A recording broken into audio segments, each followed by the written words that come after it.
Hi friends, அனைவருக்கும் வணக்கம். இன்றைக்கு ரேடிங் ஒரு பேசிக் ரேடிங்கில் பேசிக் அடிப்படைன்றதுனால ரேடிங் தெரியாதவங்க என்ன மாதிரி ரேடிங் செய்யலாம்ன்ற விஷயம் பார்ப்போம். அதாவது ரேடிங்கில் நிறைய விஷயங்கள் இருக்குது. இதில் நிறைய டேட்டாக்களை வச்சு அனலைஸ் பண்ணி நீங்கள் ரேடிங் பண்ணலாம்.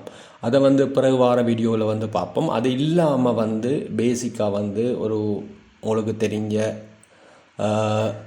மெத்தடில், அதாவது ஒரு சிம்பிளாக ஒரு எக்ஸல் கால்குலேஷனை வச்சு கொண்டு என்ன மாதிரி ரேடிங் பண்ணலாம்னு சொல்லி பார்ப்போம்.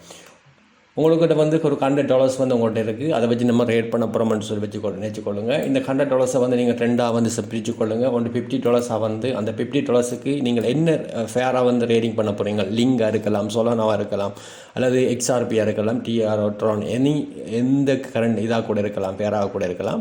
அதை நீங்கள் ஒரு $50 அல்லது $50 தான் உங்களுக்கு இருக்குன்னா அது $25 ரெண்டாக பிரிச்சுக்கொள்ளுங்க. அந்த $25க்கு நீங்கள் என்ன டோக்கன் வாங்க போகிறீங்களோ அதை வாங்கிக்கொள்ளுங்க. நான் எக்ஸாம்பிளுக்கு உங்களுக்கு $100 ரேடிங் என்ன மாதிரி செய்கிறேன்னு சொல்லி காட்டுறேன். இந்த $100 இருக்குது. அந்த $100 $50 பிரித்து கொள்ளுங்கள்.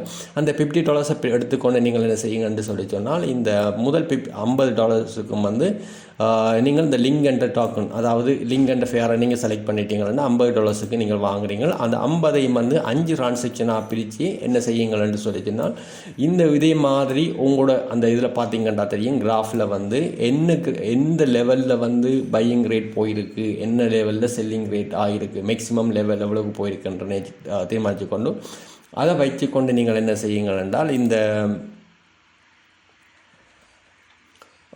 ப்ரைஸ் இருக்கலாம், இந்த செல்லிங் ப்ரைஸை நீங்கள் தீர்மானித்து கொள்ளலாம். நீங்கள் வாங்குறீங்க ₹10 52% இருந்தால் $10.62க்கு விற்கக்கூடிய மாதிரி, அதாவது ஒரு சின்ன ஒரு ப்ராஃபிட்டை வச்சு நீங்கள் ஒரு 5 வீதமாக இருக்கலாம், அல்லது 3 வீதமாக இருக்கலாம். அல்லது நீங்கள் தீர்மானித்து கொள்ளுங்க எவ்வளோ ப்ராஃபிட் உங்களுக்கு வேணுமன்றதை தீர்மானித்து கொண்டு அதுக்குரிய ஏற்ற மாதிரி நீங்கள் இந்த செல்லிங் ஆர்டரை நீங்கள் ப்ளேஸ் பண்ண போகணும். உடனே நீங்கள் வாங்கின உடனே அந்த செல்லிங் ஆர்டரை நீங்கள் ப்ளேஸ் பண்ணலாம். நீங்கள் கீழே போய் பார்த்தீங்கன்னா தெரியும், இதில் ஸ்பாட்டில் லிமிட் என்ற ஒன்று இருக்கும். இந்த லிமிட்டுக்குள்ளே தான் நீங்கள் ரேட் பண்ணணும். அல்லது நீங்கள் மார்க்கெட்லேயும் ரேட் பண்ணலாம். மார்க்கெட்டில் ரேட் பண்ணுறீங்களா இருந்தால் உடனே என்ன ரேட்டில் போய் கொண்டிருக்கோ அந்த நேரத்தில் ஆர்டர் ப்ளேஸ் ஆகும். லிமிட் ரேட்ன்றதுக்குள்ளே லிமிட்டில் நீங்கள் ப்ரைஸை கொடுக்கலாம். இந்த ப்ரைஸை நீங்கள் தீர்மானிக்கக்கூடியதாக இருக்கும். ரைட், இதில் பை ரேட் இப்போ எக்ஸாம்பிள் 10.50க்கு நீங்கள் இப்போ ரைட் 10.52 வாங்கிட்டீங்க, 10.62க்கு விற்க போகிறீங்கள்னு சொல்லி சொன்னால், இதில் 10.62 நீங்கள் போடுவீங்க. 10.62 போட்டுட்டு ஒரு லிங்கை விற்க போகிறீங்கன்னு போட்டு இதில் செல் ஆர்டரை நீங்கள் ஆட்டோமேட்டிக்காக ப்ளேஸ் பண்ணுவீங்க. அதே மாதிரி 10.72 10.82 ஒவ்வொன்றுக்கும் நீங்கள் 5 செல்லிங் ஆர்டர் இங்கே ஆட்டோமேட்டிக்காக ப்ளேஸ் பண்ணுவீங்க.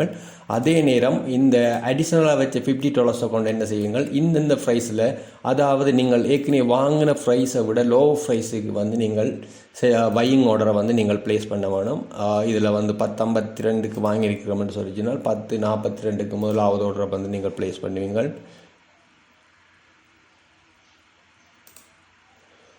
10.42க்கு ஒரு ஆர்டரை ப்ளேஸ் பண்ணுவீங்க. 10.42 அடுத்தது 10.32க்கு இப்படி இதில் இந்த பையிங் ஆர்டரில் ஒரு 5 ஆர்டரை ப்ளேஸ் பண்ணுவீங்க. அடுத்தது செல்லிங் ஆர்டர்லேயும் நீங்கள் 5 ஆர்டர்ஸை ப்ளேஸ் பண்ணுவீங்க. உங்களோட $100க்குரிய ஆர்டர் இதில் ஃபில் ஆகிடும்.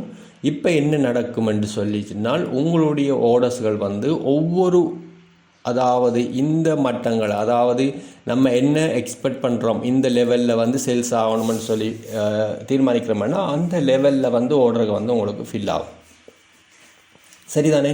இப்போ அந்த ஆர்டரில் ஃபில் ஆகுமாக இருந்தால் உங்களுக்கு ஒவ்வொரு ஆர்டரும் ஃபில் ஆக உங்களுக்கு ப்ராஃபிட் வர தொடங்கும்.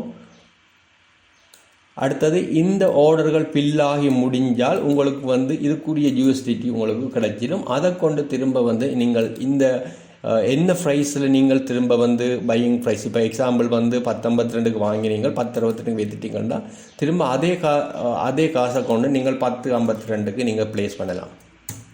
பையிங் ஆர்டர் திரும்ப ப்ளேஸ் பண்ணுவீங்க. திரும்ப இந்த 2வது ஆர்டர் ஃபில் ஆகிட்டுன்னு சொல்லி சொன்னால் திரும்ப அதை கொண்டு நீங்கள் அதை விட கொஞ்சம் குறைஞ்ச ப்ரைஸில் 10.62 இருக்கலாம், அல்லது குறைஞ்ச ப்ரைஸில் நீங்கள் பையிங் ஆர்டரை ப்ளேஸ் பண்ணுவீங்க. ஆகவே இப்படி நீங்கள் கண்டினியூவாக செஞ்சு கொண்டிருந்தீங்களான்னு சொன்னால் ஆட்டோமேட்டிக்காக உங்களுடைய ரேடிங் ஆட்டோமேட்டிக்காக நடந்து கொண்டிருக்கும். ஒன்று ப்ரைஸ் மேலுக்கு போனாலும் உங்களுக்கு ரேடிங் நடக்கும், ப்ரைஸ் கீழுக்கு வந்தாலும் உங்களுக்கு ப்ரைஸ் நடக்கும். ஆனால் உங்களுடைய ப்ராஃபிட் கண்டினியூவாக இன்க்ரீஸ் ஆகிக்கொண்டே இருக்கும். இப்போ இதுதான் ஒரு பேசிக்கான ரேடிங் மெத்தடாக இருக்குது. இதுதான் அப்படியான மெத்தட்டை தான் நான் ஃபாலோ பண்ணுறது. நானும் பெரிய அதிகளவு லாபம் ஒரே நேரத்தில் நீங்கள் எடுக்கணும்னு வச்சுக்கோங்கன்னா உங்களுக்கு கஷ்டமாக இருக்கும். அப்படி இல்லாமல் கண்டினியூவாக நீங்கள் ஒரு உங்களுடைய ட்ரேடிங்கோட மார்க்கெட்டை வந்து என்ன மாதிரி அனலைஸ் பண்ணி தெரியான்னு சொல்லி இப்போ உங்களுக்கு டூல்ஸுகளை யூஸ் பண்ண தெரியான்னு சொன்னால் நீங்கள் வந்து மேனுவலாக இந்த மெத்தட்டை வந்து நீங்கள் யூஸ் பண்ணக்கூடியதாக இருக்கும்.